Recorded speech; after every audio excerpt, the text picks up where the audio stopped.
يا أيها الذين آمنوا إن تنصروا الله ينصركم ويثبت أقدامكم. Masuk Ustadz, ini ada pertanyaan Iya. dari Abdullah Ustadz. Ya. Bismillah, Ustadz mohon penjelasannya tentang jalan kebenaran hanya satu Ustadz. Nah, apakah itu masalah akidah saja atau masalah fikih juga Ustadz? Mungkin penjelasannya Ustadz. Ya. Ya, terima kasih kita ucapkan ke Abdullah yang telah bertanya pada sesi pagi ini. Ya, mengenai akidah, ya kan? Akidah hanya atau jalan kebenaran hanya satu. Yang dikatakan di situ adalah tidak ada perselisihan di dalamnya. Iya. Itu yang dimaksud di situ adalah akidah. Sebagaimana yang kita ketahui bahwa perselisihan dalam ibadah, ya dalam tata cara itu sudah ada sejak zaman Nabi. Waktu Nabi Shallallahu Alaihi Wasallam masih hidup, itu sudah terjadi perselisihan di antara kalangan sahabat tentang pengerjaan sebuah ibadah. Fikihnya Ya, gitu. itu masalah fikih. Dan adapun masalah akidah mereka sama, mereka satu, nggak ada berbeda. Iya. Ya. Tidak ada yang mengatakan, sebagian sahabat mengatakan Allah di mana-mana, sebagian mengatakan Allah di atas aras gitu kan. Semuanya satu. Semua mereka mengatakan Ar-Rahmanu 'alal 'arsy istawa.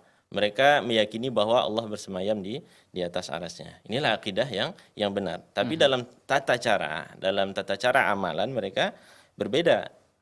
Sebagaimana Rasulullah Shallallahu Alaihi Wasallam ketika memerintahkan kepada para sahabatnya, la tusallunal asra illa fi bani Quraizah.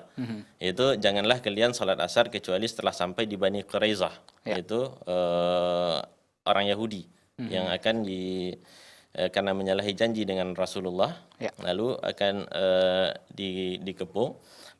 Dan mereka berpemahaman bahwa hadis ini itu menyuruh mereka untuk bersegera sampai sebelum asar. Dan ada yang mengambil sejarah zahir hadis. Kalau belum sampai di sana, walaupun udah lewat atau udah hampir habis waktu asar, mereka sholat di sana. Karena perintah Nabi la tusallunal asra illa fi bani Quraizah. Jadi hadis yang satu, ya lafaz yang satu, berselisih mereka dalam memahaminya. Dan ketika diadukan kepada Nabi SAW, Nabi tidak menyalahkan salah satu daripada dua kelompok tersebut. Ya. Ini berarti perselisihan amalan ini dikatakan dengan dalam segi furu', ya kan? Ini dibolehkan. Iya. Dengan syarat ada dalilnya. Ya. Ada dalilnya. Jangan kita katakan oh ini berselisih para ulama. Satu pakai dalil, satu tidak, itu bukan berselisih. Ya. Sama-sama dalil yang sama atau dalil yang sama-sama sahih, tetapi satu memahami begini, satu memahami begitu. Ya, kedua-dua boleh gitu. Sebagaimana membaca bismillah. Ya kan? Ada yang menjaharkan, ada yang ini kan. Ya, ketika dilakukan oleh Nabi, benar hadis dua-duanya dibolehkan. Dan juga mengenai ikhtilaf, ya kan? Ini ada dua macam. Ada ikhtilaf tadad, yaitu ikhtilaf yang dia berlawanan. Oh, ada